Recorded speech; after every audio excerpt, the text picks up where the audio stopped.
இந்தியாவிலேயே வந்து பார்த்திங்கன்னா வந்து ஐபிஎலுக்கு அப்புறம் இந்தியாவிலேயே வந்து ப்ரோ கபடி லீக் தான் வந்து பார்த்திங்கன்னா வந்து ரொம்பவே ஃபேமஸாக இருக்குது. குறிப்பாக சொல்லப்போனால் வந்து கபடிங்கிறது வந்து பார்த்திங்கன்னா வந்து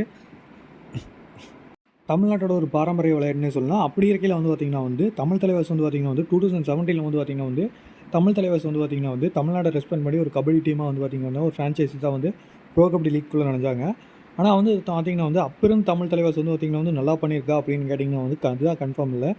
நிறையவே ஸ்டார் பிளேயர்ஸ் வச்சுலாம் வந்து பார்த்திங்கன்னா வந்து தமிழ் தலைவாஸ் இது வரைக்கும் எல்லா சீசனுமே இறங்கியிருந்தாங்க. ஆனால் அந்தளவுக்கு வந்து பார்த்திங்கன்னா வந்து எந்த ஒரு சீசனும் பர்ஃபார்மன்ஸ் கொடுக்கல. குறிப்பாக சொல்லப்போனால் வந்து பார்த்திங்கன்னா வந்து 2022 சீசன் மட்டும்தான் வந்து பார்த்திங்கன்னா வந்து தமிழ் தலைவாஸ் வந்து பார்த்திங்கன்னா வந்து ஒரு பிளே ஆஃப் சுற்றுக்கே முன்னேறினாங்களே ஒழிய அதை தவிர எல்லா சீசனுமே வந்து பார்த்திங்கன்னா வந்து லாஸ்ட்டாக இல்லைன்னா அதுக்கு ஒரு தள்ளி ஒரு 2-3 இடம் தான் பிடிச்சாங்களே ஒழிய அந்தளவுக்கு ஒரு பிரபலமான சீசன் எந்த ஒரு சீசன் வந்ததில்லை.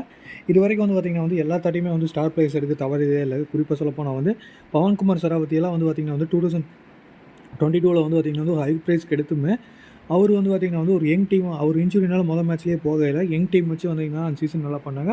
அடுத்த சீசன் அவர் ரிலீஸ் பண்ணாங்க. இப்படி இருக்கல வந்து பார்த்திங்கன்னா வந்து இப்போ தமிழ் தலைவாசில் வந்து பார்த்திங்கன்னா வந்து புதுசாக வந்து பார்த்திங்கன்னா வந்து ஒரு பிளேயரை வாங்கிக்கிறாங்க. சச்சின் தன்வர் வந்து பார்த்திங்கன்னா வந்து பட்னா பைரட்ஸ்க்காக ஆடிட்டு இருந்தார்.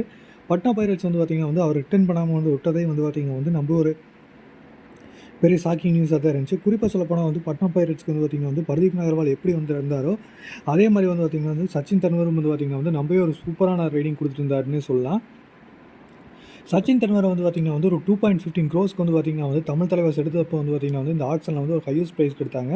ஒரு 25 வயசான வந்து சச்சின் தன்வர் வந்து பார்த்திங்கன்னா வந்து ஒரு டூ ஆர் ரைட் ஸ்பெஷலிஸ்ட்னே குறிப்பாக சொல்லப்போனால் அவர் வந்து பார்த்திங்கன்னா வந்து நம்ம ஒரு சிறப்பாகவே வந்து கபடி லீக்கில் வந்து நடந்துகிட்டு இருக்காரு. இதனாலே அவருக்கு அந்த ஒரு ப்ரைஸ் கொடுத்துருக்காருன்னே சொல்லலாம். தமிழ் தலைவாஸ் ரைடிங் வந்து நிறைய நேரம் வந்து ஸ்ட்ராங்காக இருந்தாலுமே அச்சிங்கப்பா ஒரு மாதிரி வீரர்கள்லாம் வந்து பார்த்திங்கன்னா வந்து ரிலீஸ் பண்ண காரணத்தினால சச்சின் தன்வரை வந்து இதில் ஹை ப்ரைஸ் கொடுத்ததுக்காக இந்த தாட்டி வந்து சச்சின் தன்வர் வச்சு வந்து பார்த்திங்கன்னா வந்து தமிழ் தலைவாஸ் வந்து கோப்பை அடிக்கிறதுக்கு அதிக வாய்ப்பு இருக்குது. சச்சின் தன்வர் பதிலாக வேறு யாருக்கு போய்க்கலாம், இல்லை பர்தீப் நகர்வால் 70 லட்சத்துக்கு போனார் அவர் எடுத்துக்கலாமா அப்படிங்கிறது கீழே கமெண்ட்டில் பதிவிடுங்க. இதை தவிர உங்களுக்கு ஃபேவரட் பிளேயர் எந்தெந்த டீம் போயிடறாங்க ப்ரோ கபடி லீக் அப்படிங்கிறது கீழே கமெண்ட்டில் பதிவிடுங்க.